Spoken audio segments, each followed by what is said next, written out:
Many still believe the wives of the fallen angels were innocent victims. But the truth is darker. In the early world, when humans were discovering creation, history was thought to be pure and simple.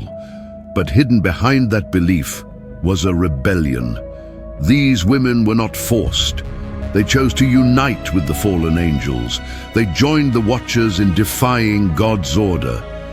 Through them came the Nephilim, giants who brought violence and corruption across the earth. This was no accident. It was a partnership in betrayal. The women were not just witnesses. They were participants in the greatest cosmic rebellion. When the Archangel Michael was sent, he came not to warn, but to judge. His mission was to cleanse the earth completely and without mercy. The angels, the giants, and the women all faced the same fate: destruction. What happened to these women was not cruelty. It was divine judgment for a choice that shook creation itself.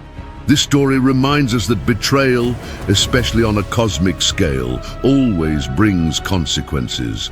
Heaven saw, acted, and did not forget. The women of the Watchers.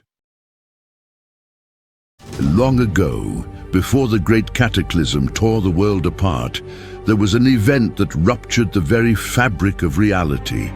The angels, beings forged from pure celestial light, entrusted with a sacred mission, were sent down to guard the children of men.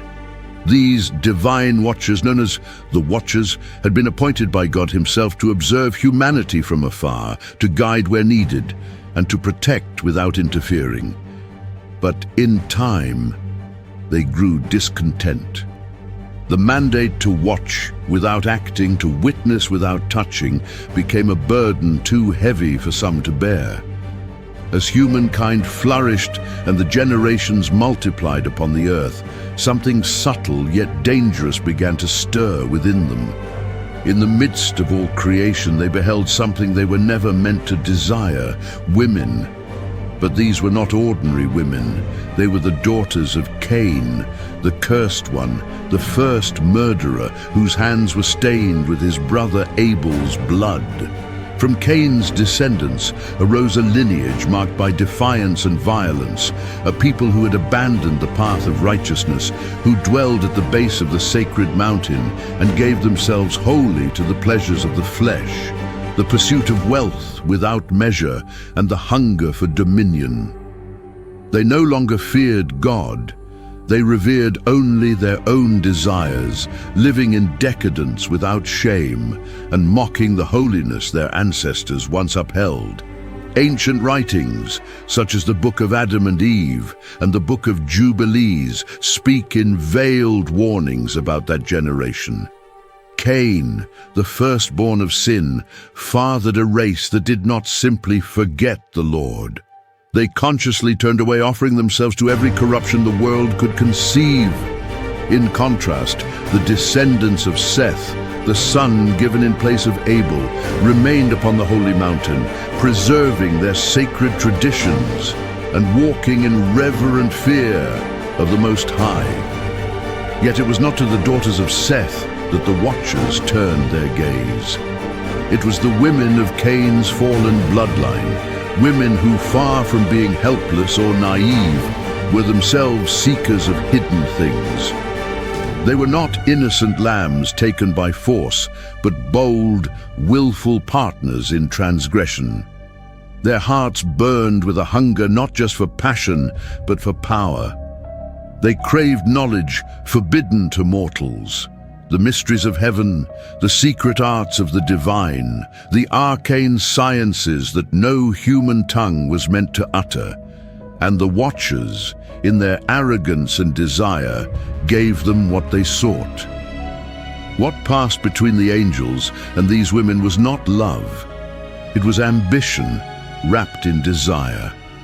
The Watchers bestowed upon them forbidden teachings, how to enchant and seduce, how to forge weapons from the earth's veins, how to read the stars and bend nature to their will. In return, The women surrendered themselves fully, not as victims, but as conspirators. Together, they entered into a dark covenant, a union not sanctioned by heaven, but forged in rebellion. And from that union came the Nephilim, giant offspring of angel and woman, mighty and monstrous, possessed of divine strength, yet bound to flesh, roaming the earth as tyrants and devourers. The world trembled under the weight of these unnatural beings. They brought ruin wherever they stepped. They led men into deeper sin, corrupted the innocent, and spread violence like wildfire. The balance of creation had been broken, and the cries of the oppressed rose to heaven. Let there be no illusions. The women who bore these giants were not coerced. They chose rebellion. They reached for power that did not belong to them, and in doing so, sealed their fate. They were not just wives. They were willing participants in a cosmic treason that defied the very throne of God. And when the judgment came, it was absolute. The watchers were cast down, their offspring destroyed, and the women whose hearts had embraced the darkness were not spared. Their legacy became a warning, a scar upon history, a testament to the peril of reaching beyond the bounds set by the Creator. This is not a tale of seduction. It is a revelation of pride, of forbidden longing, and of the ruin that comes when celestial beings and mortal flesh conspire to overthrow the divine order. They are not innocent. These were not accidents or misunderstandings. What happened between the fallen angels and the women was a direct act of rebellion. It was a deliberate decision to violate the boundaries set by God. The children born from these unions were not just tall or strong, they were corrupted beings. They were giants in body, yes, but far worse in heart and spirit. They became creatures of violence, excess, and moral decay. Wherever they went, destruction followed. No law restrained them. No human force could resist them. They ruled through fear, domination, and bloodshed. When the women conceived, they did not give birth to innocent children. What came forth was destruction given form. The Nephilim were uncontrollable. Their appetites were endless. At first, they devoured everything the land could offer: grain, animals, trees, and wild game.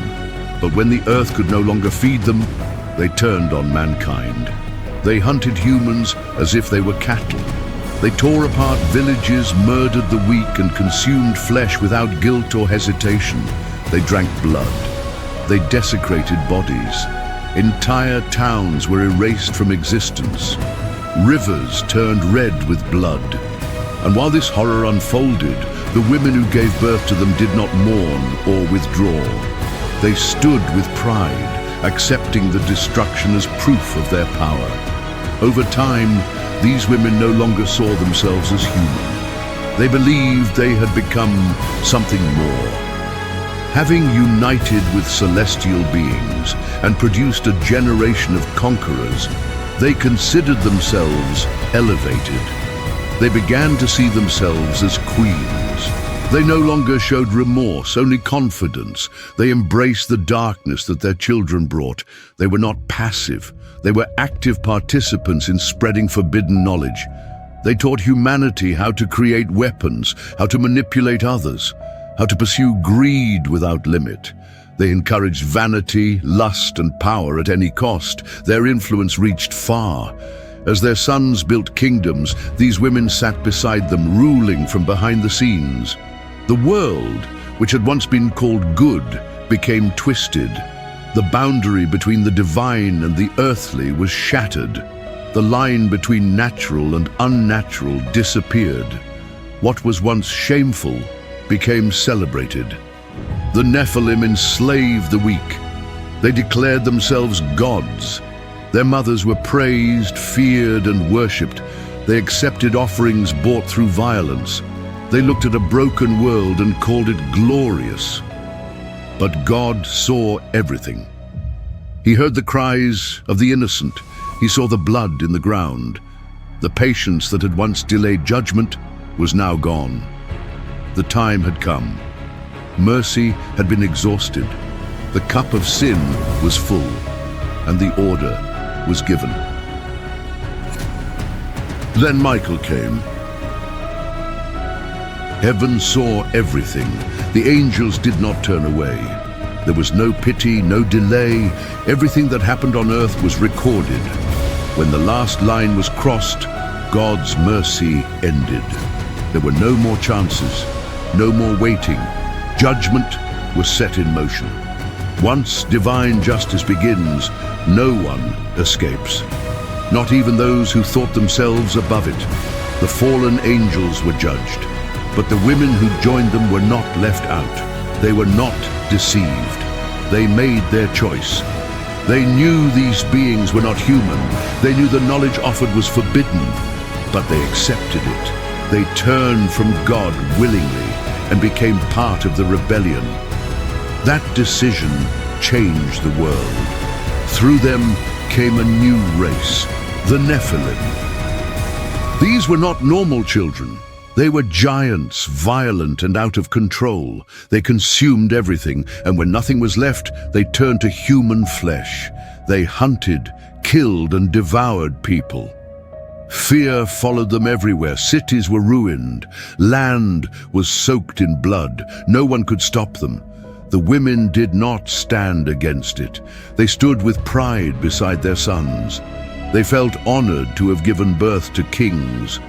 Even as the Nephilim slaughtered innocents, their mothers showed no sorrow. They embraced the power. They helped spread the corruption, teaching sorcery, war, and greed. They wore crowns and called themselves queens, not grieving mothers. Heaven had seen enough. These women had aligned themselves with rebellion. They took what was not meant for them. They became willing agents of chaos. When the cries of the people reached heaven, the command came. Michael, the Archangel, was sent. Not to speak, not to offer mercy, but to judge.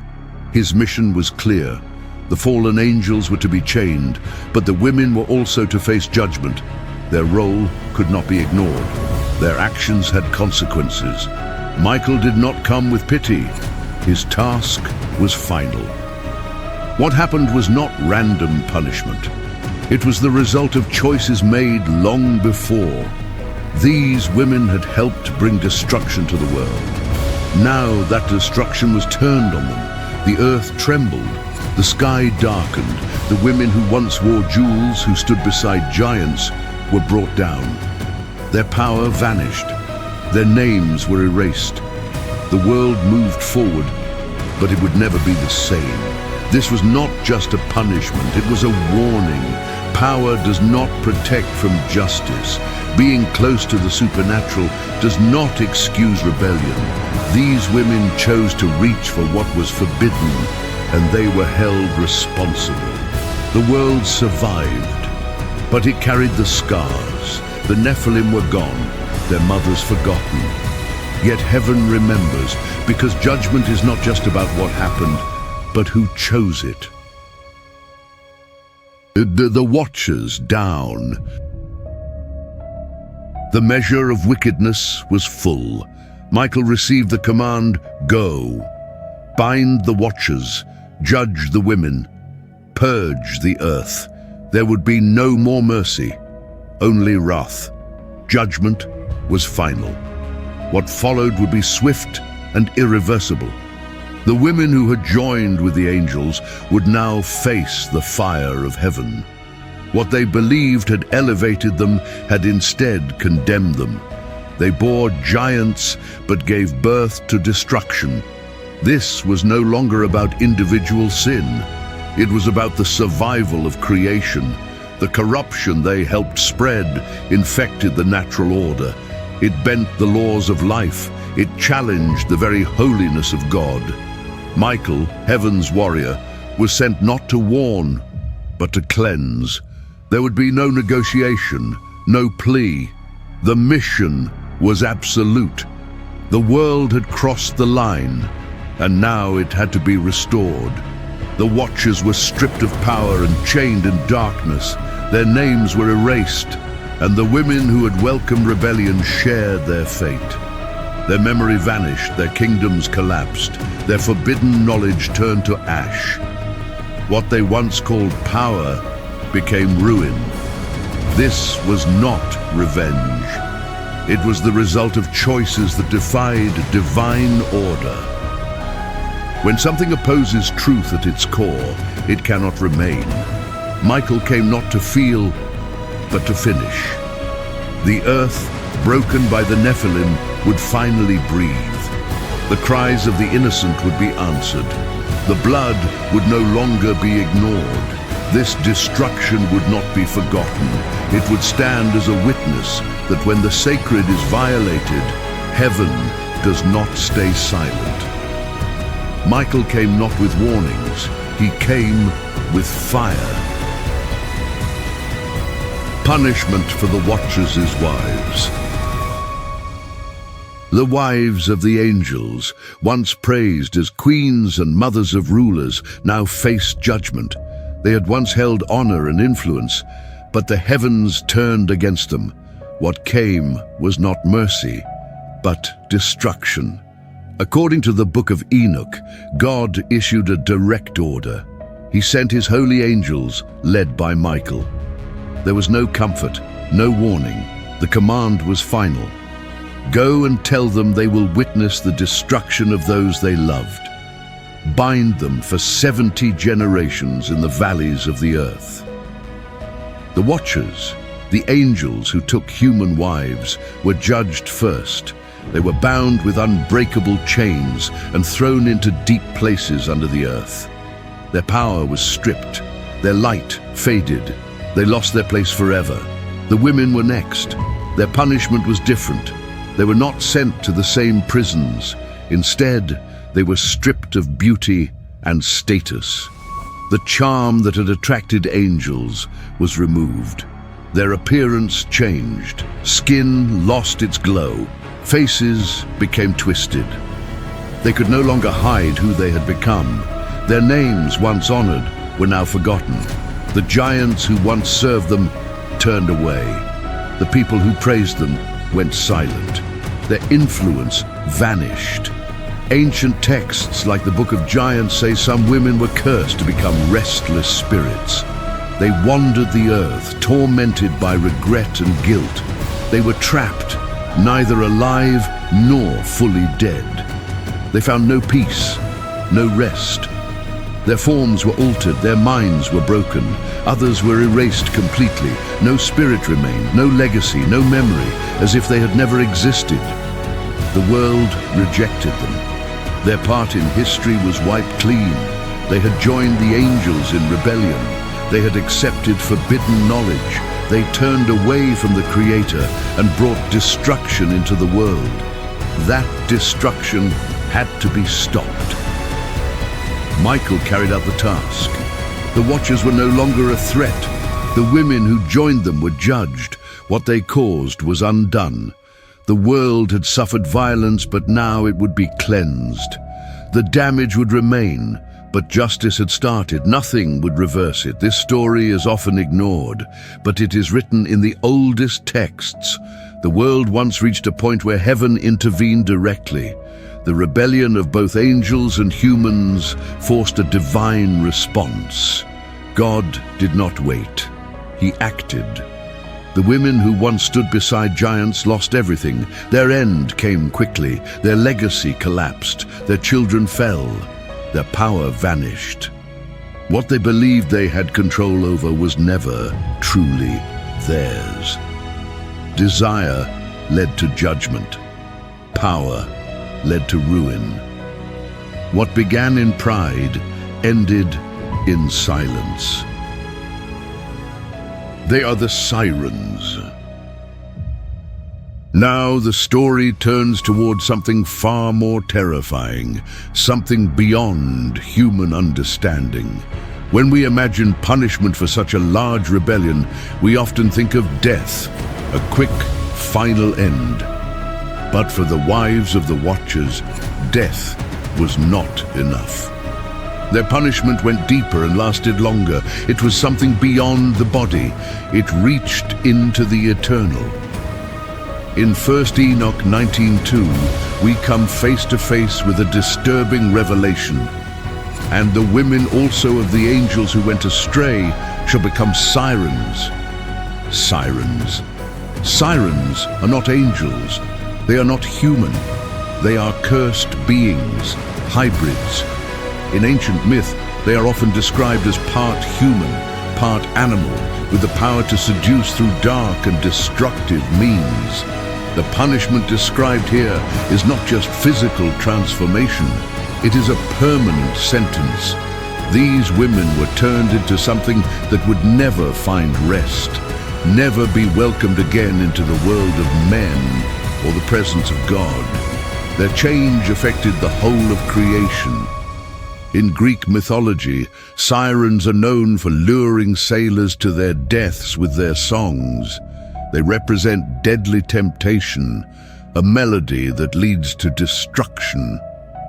But in some Jewish traditions, sirens are viewed even more grimly. They are unclean spirits, corrupted beings. They dwell in the sea and in desolate places. They carry both power and evil. This connection is not random. In biblical thinking, especially during the Second Temple period, the sea often represents chaos, judgment, and separation from God. The sea is where order breaks down, where darkness reigns, where mankind is not meant to survive. So when these women were turned into sirens, it was more than a transformation of form. They were exiled from divine presence. They were sentenced to wander in chaos, in the shadows of what they used to be. They had once given themselves willingly to the fallen angels. They had enjoyed forbidden pleasure. Now they were turned into twisted forms, rejected by both heaven and mankind. They no longer belonged to the human race. They were not part of the heavenly order either. This was not mercy. It was a living curse, a transformation that turned them into the image of what they had done. Their mission, once hidden behind desire, temptation, and pleasure, had become their eternal state.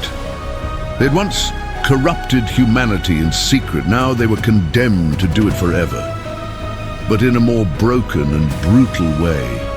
They became monsters, designed for one purpose, to lead humans into destruction. What they had done in secret was now their eternal fate, to drag others into corruption, sin, and collapse. The boiling sea.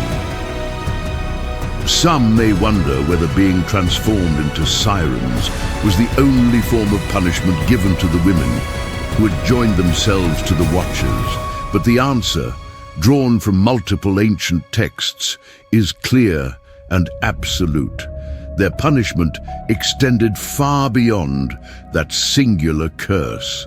The apocryphal writings, along with early interpretations by Jewish and Christian scholars, describe further layers of judgment applied to these women, which were not only physical or symbolic, but existential and eternal.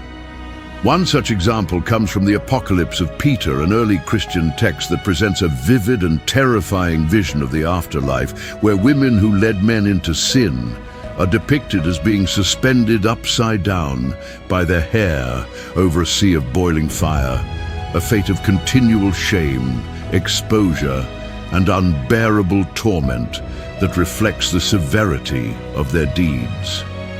These portrayals were not interpreted as mere metaphors by ancient commentators. Many believed that these punishments applied specifically to the wives of the Watchers, not just to common sinners. These women were not seen as passive participants, but as co-creators of the rebellion that corrupted creation. And as such, their fate was one of ongoing spiritual decay. Their souls, according to these traditions, were condemned to remain conscious and aware of their downfall, with no escape or relief, constantly deteriorating under the weight of their choices. This idea is echoed again in the book of Jubilees 10:3-7, where after the great flood, Noah pleads with God on behalf of humanity, expressing fear that the evil spirits, the lingering offspring of the Nephilim and their human mothers, would continue to corrupt his descendants. In response, God permits only a portion of these spirits to remain on earth to test mankind, while the rest are sealed beneath the ground, chained and locked away in deep places. Although this passage focuses on the spirits of the Nephilim, many early scholars and interpreters believed that the women who gave birth to them shared the same fate, being confined to the depths of the earth not as a form of rest, but as a prolonged conscious existence stripped of all dignity.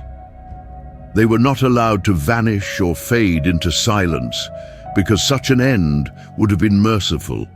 Instead, they were kept in a constant state of dishonor, tormented by the knowledge of their role in the greatest rebellion ever recorded, and cut off permanently from the presence and grace of God. Once admired and elevated, they became outcasts, no longer welcome among the living, rejected by heaven, and erased from memory among the righteous.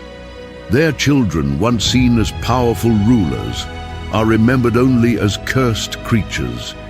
Their legacy, once thought glorious, now stands as a permanent mark of corruption, and they, once praised and desired, are now the forgotten and condemned, sealed in judgment for all time. The Great Silence. And in the end, their greatest punishment was silence. The post-flood sacred texts no longer mentioned them. Their names disappeared completely. No genealogies, no stories, no trace. They were erased from the collective memory, removed from the book of life. In biblical thought, this is the most severe form of divine rejection, a complete removal, a permanent forgetting. Yes, becoming sirens was certainly one part of the curse placed upon them. They were turned into living symbols of corruption, abandonment, and divine judgment, condemned to wander beneath the sea forever, seeking souls to tempt, yet never finding rest or relief. The story they had once begun, a story of power and seduction, did not end in glory or remembrance. It ended in silence. It ended in being forgotten. And that punishment does not stop. The judgment placed upon the wives of the Watchers was never limited to physical destruction or death. What they received was something deeper, something that goes beyond the limits of the body. They were cast into eternal exile, locked into a shame that would consume them endlessly. They were not destroyed, because destruction would have offered them some kind of release. What happened to them was not an ending. It was the beginning of everlasting torment. This was not symbolic. It was a real and permanent separation, carried out not with fire or sword, but with complete removal from divine presence. It was a sentence that did not end in blood, but in eternal absence. Their punishment was not just pain, it was being forgotten by heaven. And in the world of Scripture, being forgotten by God is the worst fate that can happen to any soul. They had once claimed a place above their nature. They had once tied themselves to celestial beings, but now their legacy is a void. Their story, once loud and full of power, now no longer has a voice. Only silence remains. But the story did not end. But you might ask, why does any of this matter now? Didn't it happen thousands of years ago? What does it have to do with us? The answer, though uncomfortable, is clear. Everything. Jesus gave a warning, one that in many ways the modern world has chosen to ignore. As it was in the days of Noah, so it will be at the coming of the Son of Man. Matthew 24:37. But think carefully about those words. He was not only referring to sin or moral decay. It was more than just a warning about wickedness or lawlessness. Jesus was pointing to something deeper, something darker and more disturbing. In the days of Noah, the boundary between the heavenly realm and humanity was broken. Corrupt spirits moved freely among men. The world celebrated rebellion. The corruption was not limited to behavior or the body. It was a full reversal of the divine order. And when we look at the world today, we begin to see that boundary fading once again. Transhumanism seeks to merge man and machine, chasing immortality apart from God's design. Artificial intelligence with synthetic awareness challenges the belief that life is a gift from God, not a product of human invention. Human-animal hybrids are being developed in labs as if mankind has taken the role of creator, distorting nature and humanity in ways that should never exist. Once again, the line between man and God is being blurred. This kind of forbidden union is now praised as progress, while everything sacred and holy is mocked and discarded. The rebellion that began in Eden and matured in the time of Noah was never fully erased. It has evolved, it has adapted, but it still threatens creation. The Watchers may not have returned in visible form, but their spirit has. It once again tempts humanity, mixes the sacred with the impure, and dissolves the boundaries God originally set between realms. And the rebellious spirits, the ancient offspring of the Nephilim, have never truly left. They remain, whispering, seducing, resisting the righteous, and continuing their war against the remnant of true humanity. So as the world celebrates freedom and innovation, the ancient errors repeat themselves, once more challenging divine order and threatening the purity of creation. What happened in the days of Noah, the exile from heaven, and the deep corruption that began there may be much closer to us than we realize. The story of the Watchers and their wives did not end with the flood. It still lives in every attempt to profane the sacred and dismantle what God has ordered. But here is the good news. Just as before, Michael will rise again. The Bible tells us there was war in heaven. Michael and his angels fought against the dragon. Revelation 12:7. Michael is not only heaven's enforcer of justice, he is also its protector. Just as he defeated the rebellion of the Watchers and their wives, just as he led the cleansing of the earth in the days of Noah, he will once more command the armies of heaven to confront and destroy the final rebellion at the end of time. So no, the wives of the fallen angels were not victims. They were accomplices in a cosmic revolt. And when judgment came, it was complete, affecting body, soul, and legacy. The spirit of rebellion that once drove them has not disappeared. It still exists in the world today. But Michael still stands. The heavenly decree still remains. And the promise still holds true, that when evil reaches its peak, heaven will not remain silent. As it was in the days of Noah, so it will be at the coming of the Son of Man. Matthew 24:37. That warning is not just about human wickedness. It is about the return of everything that once corrupted the world. It is about the restoration of boundaries that were once broken. It is about a final confrontation between what is holy and what is defiled. But this time, the final battle will not happen in secret. It will not unfold in shadows or be forgotten in myth. Michael will rise, and every rebellious force whether spirit or flesh, will face final judgment. The same sword that fell on the watchers, the same sentence that cast down their wives and destroyed their offspring, will once again be lifted. This is not mythology, this is a warning, but it is also a promise.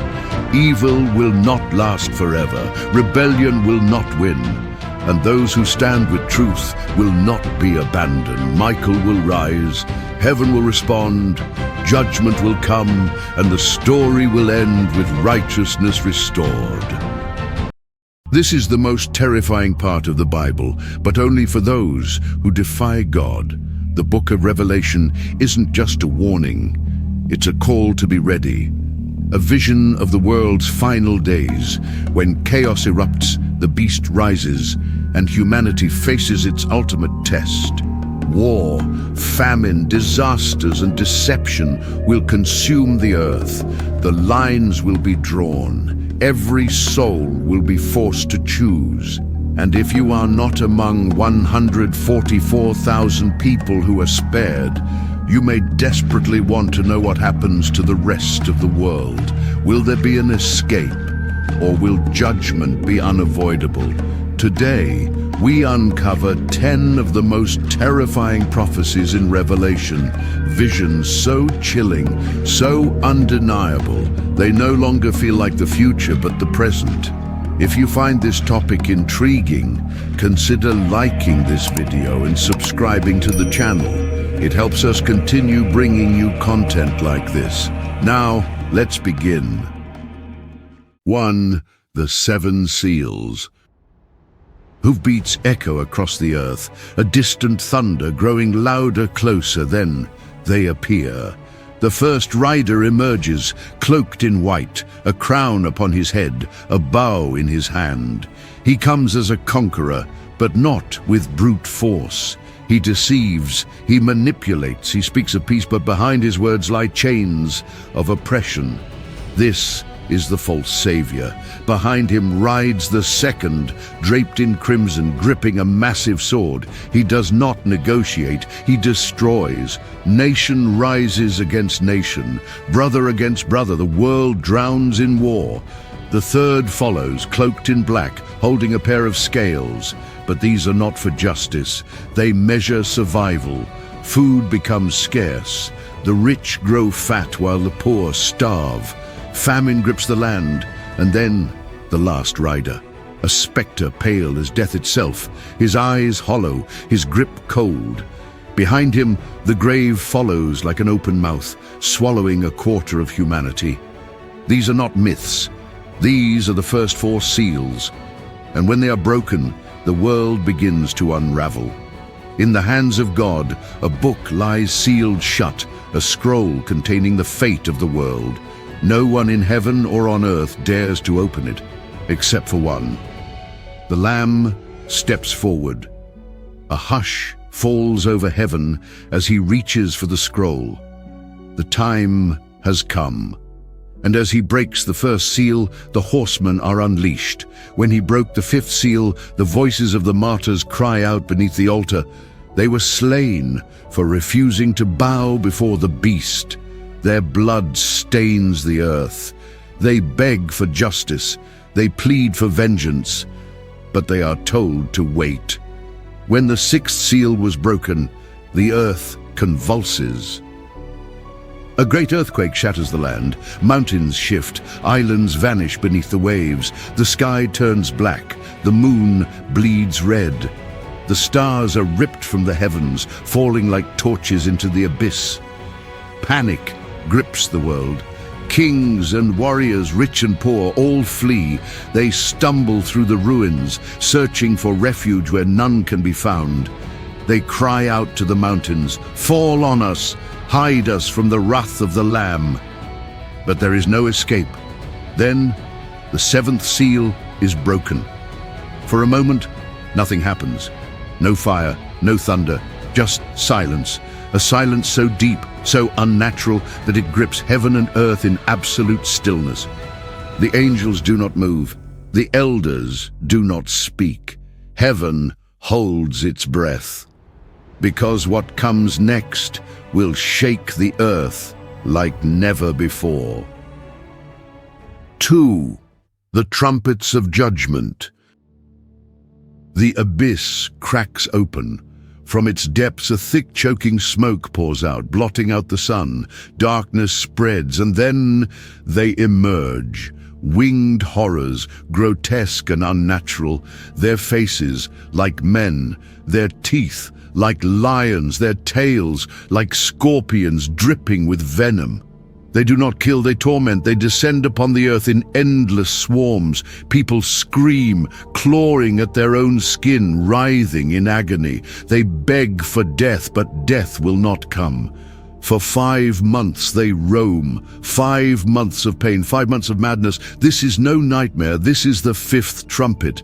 Before the abyss was opened, 7 angels stepped forward, each holding a trumpet, and one by one they began to sound. The 1st trumpet, fire and hail rain down from the heavens.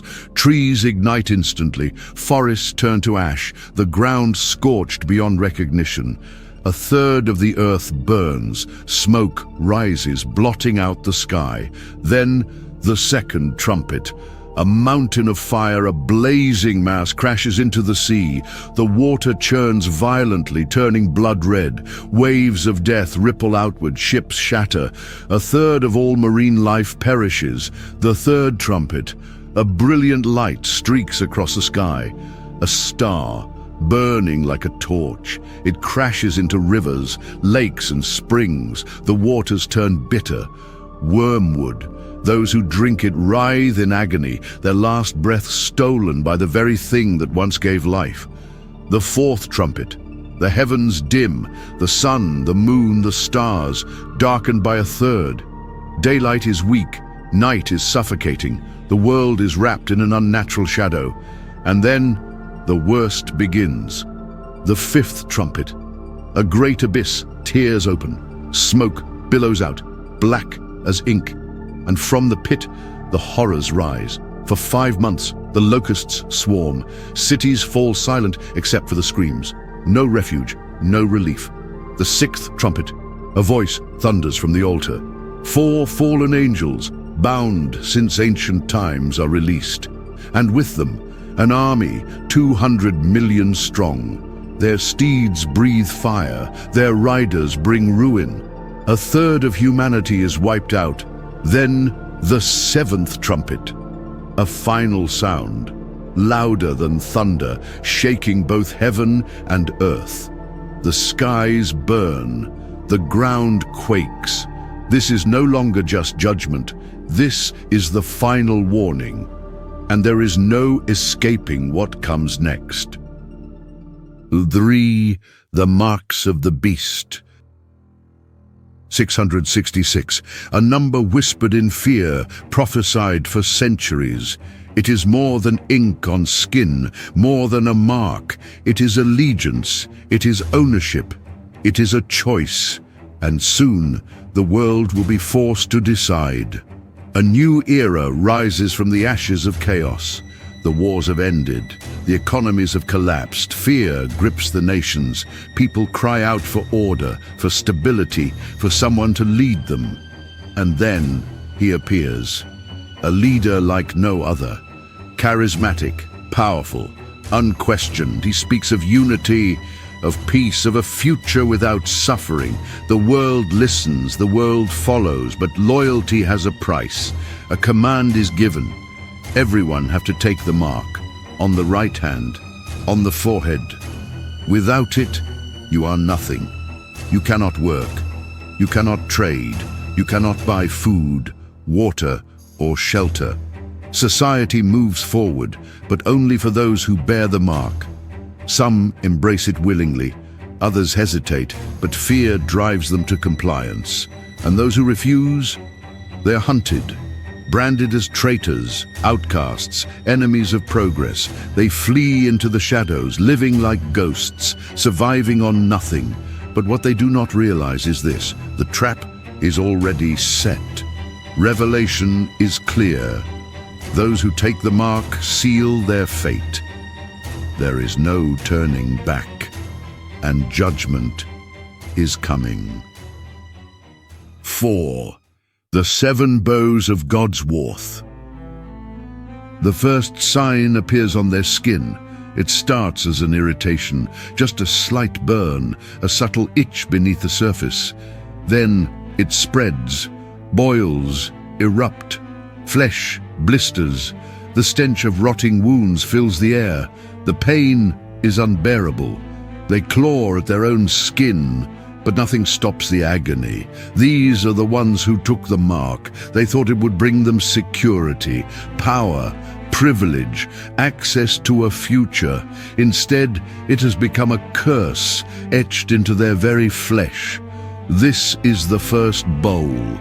And it is only the beginning. 7 angels stand before the throne of God, each holding a golden bowl, filled to the brim with divine wrath. One by one they begin to pour. The second bowl. The sea turns to blood. Not a tint, not a trickle, thick, congealed, lifeless. Every creature beneath the waves floats, bloated and rotting on the surface. The oceans, once teeming with life, become a grave. The third bowl, rivers, lakes, springs. The last sources of drinking water turn to blood. There is nothing left to quench the thirst. People stagger in desperation, their lips cracked, their throats raw, but there is no relief. The fourth bowl, the sun, once a source of warmth and light, becomes a weapon. It flares with unbearable heat, scorching the earth. Skin blackens, eyes swell shut. Bodies collapse from dehydration, and yet they still curse God. The fifth bowl, darkness, thick, suffocating, unnatural. It does not merely blind, it crushes. People gnaw their own tongues in agony, choking on their own screams, but still they do not repent. The sixth bowl, the great Euphrates River dries up, paving the way for the final war. Kings march forward, unknowingly walking into their own destruction. The battlefield of Armageddon awaits. And then, the seventh bowl. The air splits with a voice from the throne. It is done. The earth shudders violently, cities collapse, mountains crumble into dust, lightning rips through the heavens, and from above, hailstones, each weighing 100 pounds, crash into the ruins of a world that chose the beast over God. This is no longer just judgment. This is the end. 5. The fall of Babylon the Greased. She stands in splendor, Babylon the Great, draped in scarlet and gold, adorned with jewels. She holds a golden cup in her hand. But it is not filled with wine. It is filled with filth, corruption, and the blood of the saints. The world adores her. Kings bow at her feet. Merchants grow rich from her wealth, nations drink from her cup, intoxicated by greed and indulgence. They believe she will reign forever. But they are wrong, because her judgment has already been written. From the heavens a voice thunders, "Fallen! Fallen is Babylon the Great. She has become a dwelling for demons, a haunt for every unclean spirit." And then fire. Smoke rises. The city, once untouchable, erupts into flames. Towers crumble, streets crack open, the wealth of the world turns to ash. The people who once worshipped her now flee in terror. From a distance, the kings of the earth watch in horror. "Woe, woe to the great city," they cry. "In 1 hour, her judgment has come." Merchants weep. Gold, silver, fine linens, worthless. Their fortunes, their luxuries gone in an instant. The sea captives who once thrived off her riches stand frozen in disbelief. The world's empire has fallen, and then silence. No more music, no more feasting, no more celebration. The lights are extinguished. The voices are gone. Babylon, the greatest empire of men, wiped from the earth in a single day. Because no kingdom stands forever, except one. 6. The Armageddon. A light pierces the darkness, blinding, brilliant. It cuts through the blackened sky like a sword, illuminating the battlefield below. The armies of the world stand ready, millions of soldiers, tanks, war machines stretching as far as the eye can see. They have come to make war, but they have no idea what they are about to face. It begins with a whisper of wind, then a tremor beneath the earth. The ground shakes, the sky churns, a deafening roar splits the heavens as the armies of the world lift their weapons, eyes filled with defiance. Then the sky rips open. A figure descends, bathed in fire and light, not a king of men, not a ruler of this world, but a force beyond comprehension. His eyes burn like flames. His robe is drenched in blood, and on his thigh a name is written: King of Kings, Lord of Lords. Behind him, the armies of heaven ride, no guns, no missiles, only righteousness, justice, and the unstoppable power of God. The kings of the earth stagger in horror, their hands tremble. They thought they were marching to victory. Now they realize they have marched into doom. Then, destruction. Thunder cracks, lightning ignites the sky. A voice booms across the battlefield, shaking the ground beneath their feet, and in an instant, the forces of darkness are undone. Their weapons melt into nothing. Their war machines crumble to dust. The kings of the earth tremble, but it is too late. Swords of divine light strike down rulers. Fire from heaven consumes the wicked. Blood runs in rivers, staining the very soil beneath them. And the great enemy, the beast, the false prophet, the rulers who defied God, seized, judged, cast alive into the lake of fire. The battle ends as quickly as it began. Evil is crushed. The war is over. But this is not just victory. This is the dawn of a new kingdom. 7. The fall of Satan. The battlefield is silent, the beast is gone. The false prophet has been cast into the lake of fire. The armies of the earth lie in ruin, but one remains, the dragon. For too long he has ruled the shadows, whispered into the ears of kings, turned brother against brother. Corrupted hearts and poisoned nations, he has deceived the world. But now his time is up. A mighty angel descends from heaven, his form glowing like fire, his presence shaking the very foundations of the earth. In his hand, an unbreakable chain, forged for a single purpose. The dragon sees him. He thrashes, he roars, the air trembles with his fury, but it is useless. His power is broken. The angel moves with divine force. One motion, one command. And the great deceiver is seized. He fights, he writhes, he screams, but nothing can stop what is coming. Before him, the abyss opens, a chasm of pure darkness, bottomless, eternal, cold. The chains tighten, the dragon is cast down. The pit slams shut. For 1,000 years he will remain locked away. No more lies, no more deception, no more war. The nations will finally know peace. But this is not the end, because one day he will be released, and when that day comes, his final rebellion will seal his fate forever. 8. The final judgment. The books are opened. The dead rise from their graves, great and small, kings and beggars, warriors and merchants. Every soul that has ever lived now stands before the great white throne. And there is no more hiding. On one side, there is joy. The faithful step forward, their faces glowing with light. They hear their names spoken, not with judgment, but with love. The one who sits on the throne smiles upon them, his voice like the sound of rushing waters. Well done, good and faithful servant. Tears fall, but not of sorrow, of relief, of gratitude. Their struggles, their suffering, their pain, all of it is gone.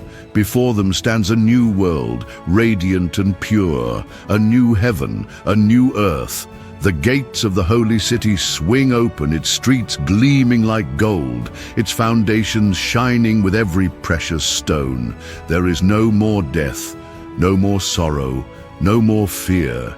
The faithful step inside, embraced by eternity. They will never be apart from God again, but on the other side, there is terror. The condemned tremble as they are called forward. Their names are not in the book of life. Their deeds are exposed, their sins laid bare. They fall to their knees, pleading, weeping, screaming for mercy, but mercy has passed. The voice from the throne is not filled with love, but with finality. Depart from me. I never knew you. And then they are cast out. The lake of fire awaits. A place of darkness, of torment, of eternal regret. They cry out as they fall, but there is no one left to save them. This is not a moment. This is forever. And then it is done. The old world is gone. The pain, the suffering, the darkness, all erased. The heavens roll back like a scroll, and in its place, something new appears. A new heaven, a new earth. A voice from the throne echoes through creation. Behold, I am making all things new. No more death, no more sorrow, no more pain, only eternity. The warning. I don't ever slow up, no I don't take shit. I got no love for the fakeness. If you wanna play tough and wanna hate this, I'll always show up. I don't ever slow up, no I don't take shit. I got no love for the fakeness. If you wanna play tough and wanna hate this, I'll always show up and make a statement. I don't ever slow up, no I don't take shit. I got no love for the fakeness. If you wanna play tough and wanna hate this, I'll always show up and make a statement. Everything I do so instinctive and so passionate. Every word I move so descriptive like an adjective. I got a vendetta against people who patented being negative when you should be getting after it. I got facts over tracks, this and that. Spitting slow, spitting fast. I could roast, I could gas. Think I'm okay at last, but I don't know if that can erase all the past. And the pettiness, a reflection of the emptiness. Hilarious, you think you're worth my time, you're delirious. Mysterious, because you hide behind a fake exterior. Inferior, you know I'll always be a bit superior. Get off of me, this ain't no humble brag. I want you to hear words, you can say them back. I want you to feel free from the chains at last, and to believe in what you got, it was built to last, yeah. Now that I've been put through hell, I never got anyone's help. I had to do it all. You ever stop to think about the incredible stories hidden within the pages of the Bible? Stories that trace the origins of African peoples and their profound impact on history. It's a tale that spans thousands of years, starting with one of the most pivotal moments in human history, the Great Flood. The Bible, a treasure trove of ancient wisdom and genealogy, introduces us to Noah and his 3 sons, Shem, Japheth, and Ham, who became the ancestors of all nations. In this video, we'll journey through time to uncover the connections between African peoples and biblical narratives. You'll discover how figures like Cush and Mizraim, and civilizations such as Egypt and Ethiopia, played transformative roles, not just in Africa, but in shaping world history. Along the way, we'll debunk myths and address the misinterpretations of biblical texts that have shaped historical narratives. So, if you're curious to explore the untold stories of African peoples in the Bible, make sure to like this video and subscribe to our channel for more fascinating insights. Let's dive into the story of Noah's son Ham and the incredible legacy he left behind. Noah's sons and the division of humanity. After the Great Flood, a new chapter in human history began. Noah and his family became the cornerstone of all future generations. The Bible introduces us to Noah's 3 sons, Shem, Japheth, and Ham, whose lineages shaped the nations of the world. Each son's descendants spread out to inhabit different regions, creating the diverse tapestry of humanity we see today. Among these lineages, Ham's stands out as the root of the African peoples, connecting their rich history to the sacred story of humanity's origins. Shem's descendants laid the foundations for the Semitic peoples, such as the Israelites and Arabs, whose cultures and traditions are central to biblical narratives. Japheth's lineage is associated with the spread of peoples into Europe and parts of Asia, influencing the western and eastern reaches of the ancient world. Meanwhile, Ham's descendants gave rise to Cush, Mizraim, Put, and Canaan, names that echo through the Bible and history as the progenitors of vibrant civilizations. Cush, often linked to the area south of Egypt, modern-day Sudan, became home to the Kushite kingdoms, known for their power and cultural achievements. Mizraim, associated with ancient Egypt, contributed immensely to science, art, and governance, establishing one of history's greatest civilizations. Put is connected to regions in North Africa, such as Libya, while Canaan's lineage played a complex role in the biblical story, occupying lands that would later become central to the Israelite journey. This familial division, stemming from Noah's sons, provides a profound glimpse into the interconnectedness of humanity. Ham's lineage, particularly, bridges Africa's historical contributions with the biblical narrative. As we move forward, we'll dive deeper into the extraordinary stories of Ham's descendants and their impact on the ancient world. Let's explore how these origins shaped the identity and legacy of African peoples in ways that continue to inspire today. Ham and the meaning of his name. Have you ever wondered how a name could capture a legacy? Ham, one of Noah's 3 sons, bears a name that tells a profound story. In Hebrew and other ancient languages, the name Ham translates to burned or dark. This meaning connects directly to the defining physical traits of his descendants, particularly their darker skin tone, which has become a hallmark of the peoples and civilizations tied to his lineage. In biblical times, names often carried deep significance, reflecting identity, character, or destiny. Ham's name isn't just a label, it's a bridge to understanding the shared heritage and diversity within humanity's origins. It underscores the richness of his descendants' contributions to world history, reminding us of their vital place in the story of civilization. As we uncover the stories of Ham's lineage, his name stands as a powerful symbol of interconnectedness. It represents the beauty of diversity, the shared roots of all people, and the timeless narratives that link us across continents and generations. The descendants of Ham. Ham's lineage opens a window into the vibrant and transformative civilizations of the ancient world.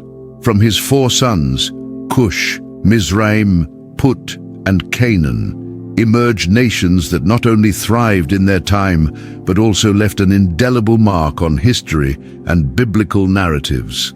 Cush, the eldest, represents the foundation of the kingdom of Cush, a powerful and culturally rich civilization located south of Egypt, encompassing modern-day Sudan. Renowned for their military prowess and architectural feats, including the iconic Nubian pyramids, the Kushites played a significant role in both African and biblical history. Figures like Pharaoh Tirhaka, mentioned in Isaiah, highlight their influence and legacy. Mizraim, synonymous with ancient Egypt, gave rise to one of the world's most advanced civilizations. From monumental architecture like the Great Pyramids to pioneering contributions in science, medicine, and governance, Egypt stands as a testament to the ingenuity of Mizraim's descendants. Egypt's dual portrayal in the Bible as a place of refuge and hardship underscores its central role in biblical history. Put, connected to the regions of North Africa, including modern Libya, remains less detailed in biblical texts. However, its significance in the ancient world's cultural and trade networks cannot be overlooked, as its descendants contributed to the dynamic history of North Africa. Canaan, the youngest, settled in the lands that would become pivotal in the biblical narrative. His descendants, the Canaanites, are often portrayed as adversaries of the Israelites. Yet they were skilled agriculturists, traders, and builders, leaving a profound impact on the history of the Promised Land. The descendants of Ham exemplify the interconnectedness of ancient civilizations, bridging cultures and shaping human history.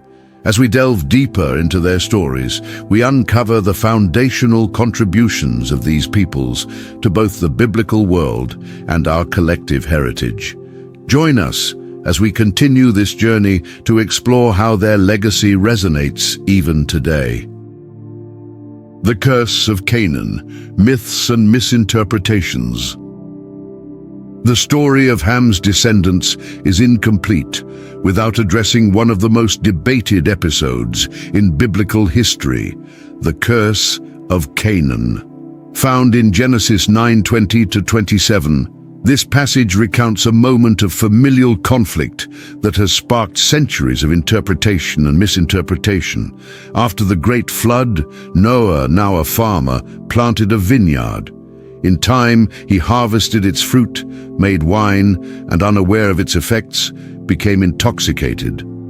As he lay drunk and uncovered in his tent, Ham, the father of Canaan, entered and saw his father's nakedness.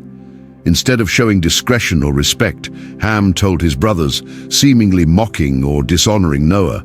Shem and Japheth, however, acted differently. They walked backward into the tent, covering their father with a cloak without looking at him, demonstrating respect and a sense of duty. When Noah awoke and learned what had happened, he pronounced a curse, not on Ham, but on Ham's son, Canaan. "Cursed be Canaan, the lowest of slaves will he be to his brothers." This prophetic statement foretold the eventual subjugation of Canaan's descendants, highlighting the gravity of Ham's disrespect and its implications for his lineage. The descendants of Canaan settled in the region that would later become known as the Promised Land. Over time, the Canaanites developed practices that deeply conflicted with the moral and spiritual teachings of the Bible. Idolatry, the worship of false gods, became central to their culture, often involving rituals that stood in direct opposition to Israelite worship. Among these practices was child sacrifice, a horrific act condemned repeatedly in Scripture. Such practices, seen as morally and spiritually destructive, led to God's judgment upon the Canaanites. The Israelite conquest of Canaan, as described in the Bible, was portrayed as both a fulfillment of Noah's curse and a divine response to the Canaanites' corruption. This passage has been subject to much scrutiny and misuse throughout history. Some interpretations falsely extended the curse to all of Ham's descendants, including African peoples, to justify slavery and discrimination. However, the Bible makes it clear that the curse was specifically on Canaan and his descendants, not Ham or his other sons, Cush, Mizraim, and Put. It is crucial to correct the historical misuse of this passage. The curse of Canaan was not a condemnation of African peoples or a justification for slavery. Instead, it highlights the importance of respect within families and the consequences of destructive behavior. By understanding the context and true meaning of this story, we can dispel harmful myths and appreciate the biblical narrative for what it truly conveys. African peoples in the Bible. Africa's role in the Bible is foundational, not incidental. Its lands and peoples appear in many critical moments of the Scriptures, reflecting a deep connection to God's unfolding plan for humanity. One of the most prominent regions tied to Africa is Egypt, often referred to as the Tents of Ham, Psalms 78:51, 105:23-27. Egypt was both a sanctuary and a crucible in biblical history.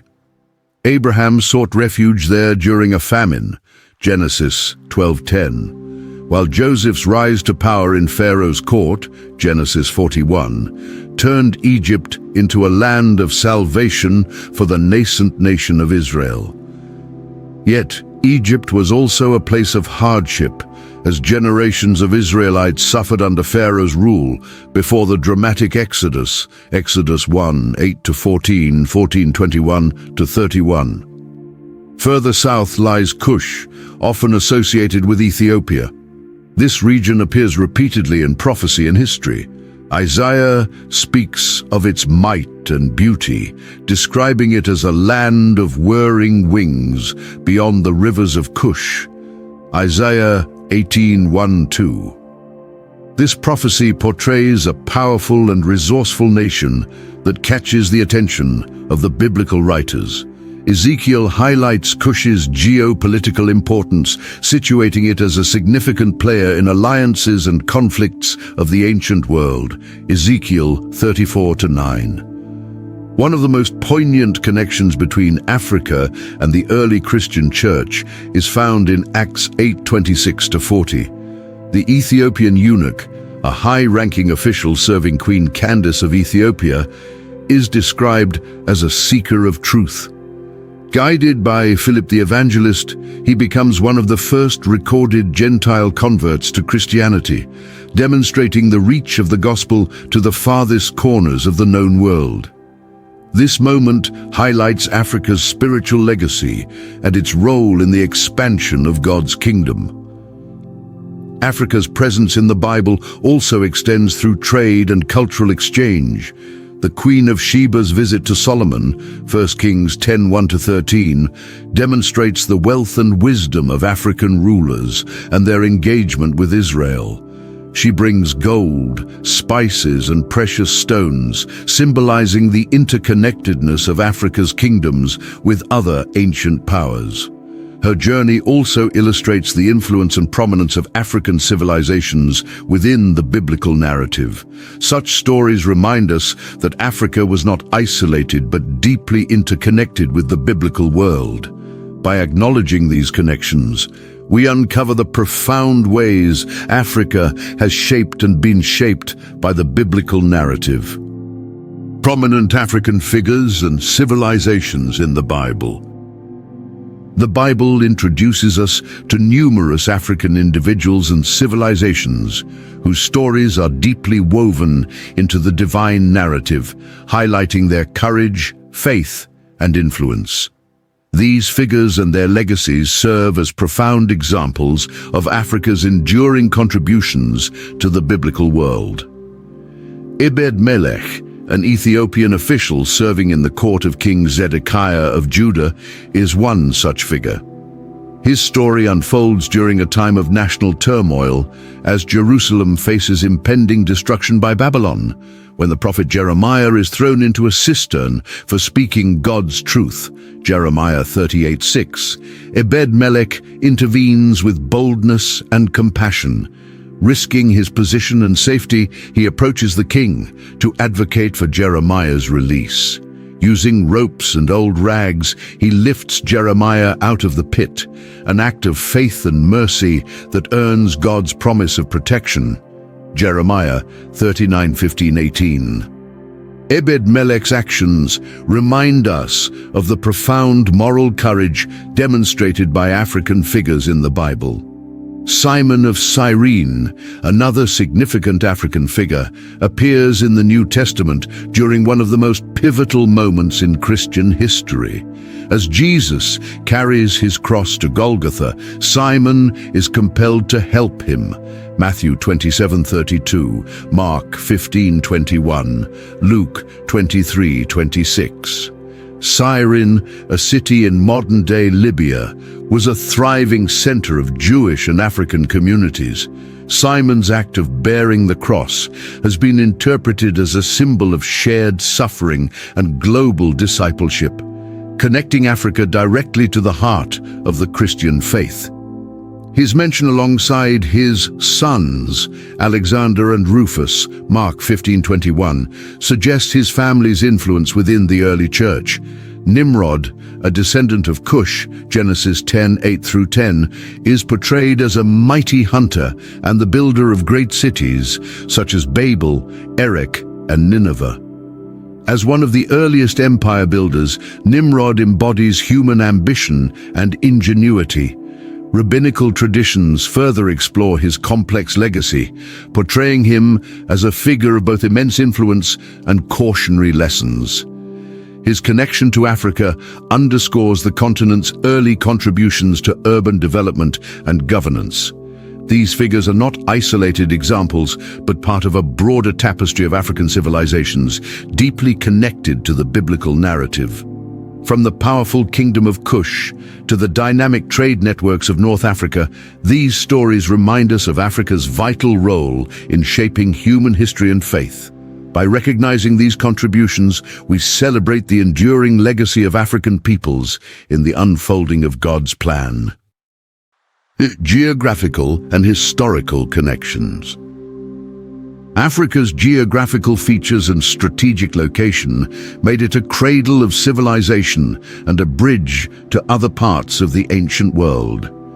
The Nile River, vital to Egypt and Cush, provided sustenance and a route for trade and cultural exchange.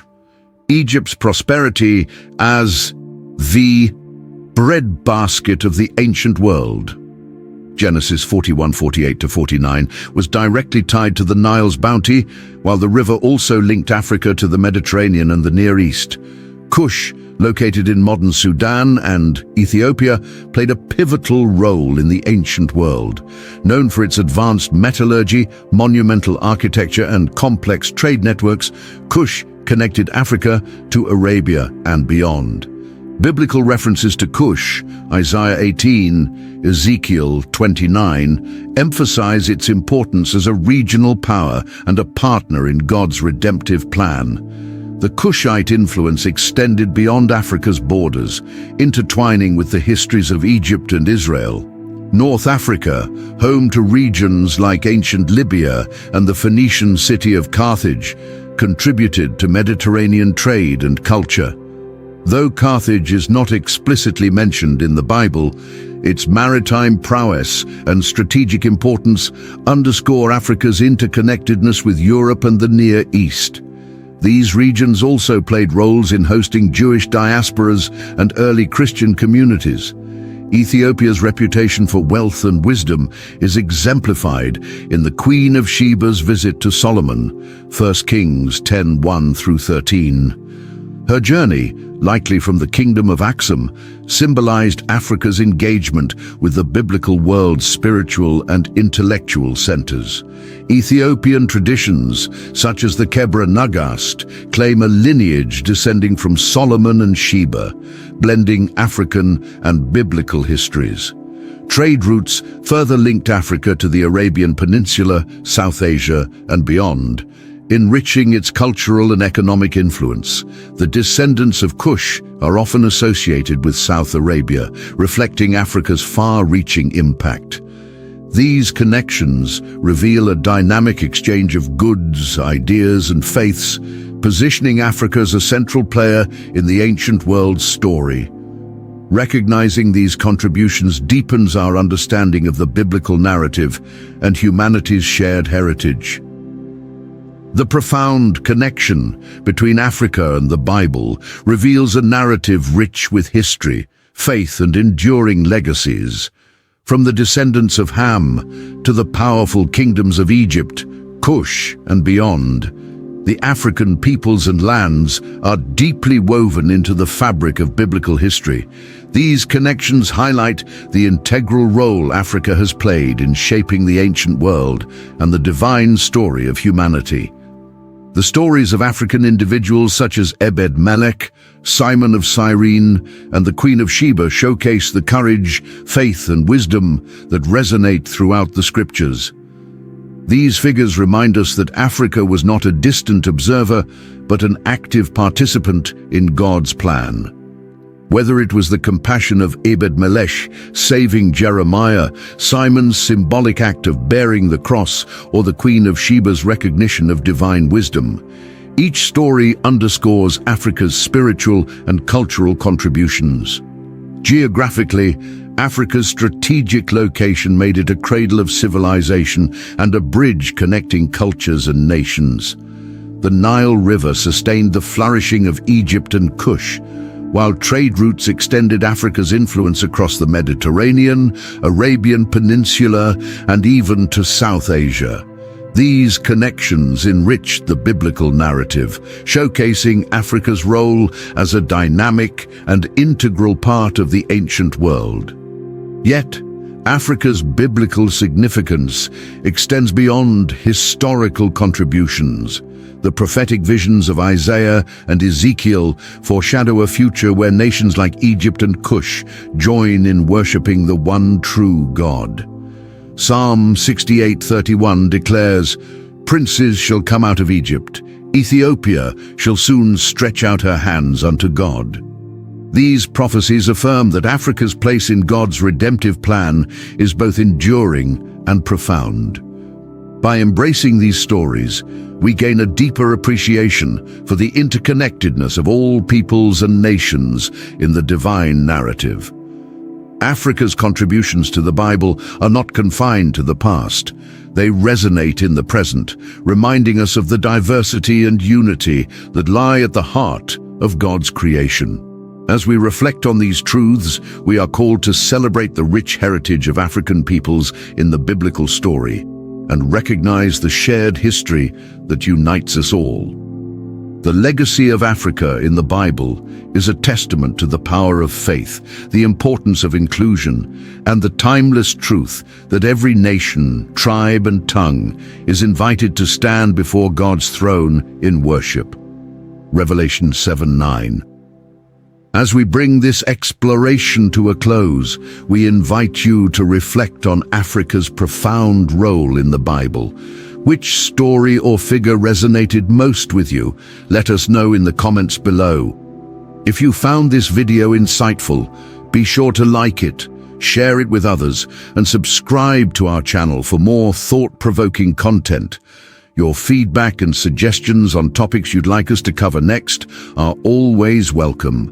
Let's continue this journey of discovery together.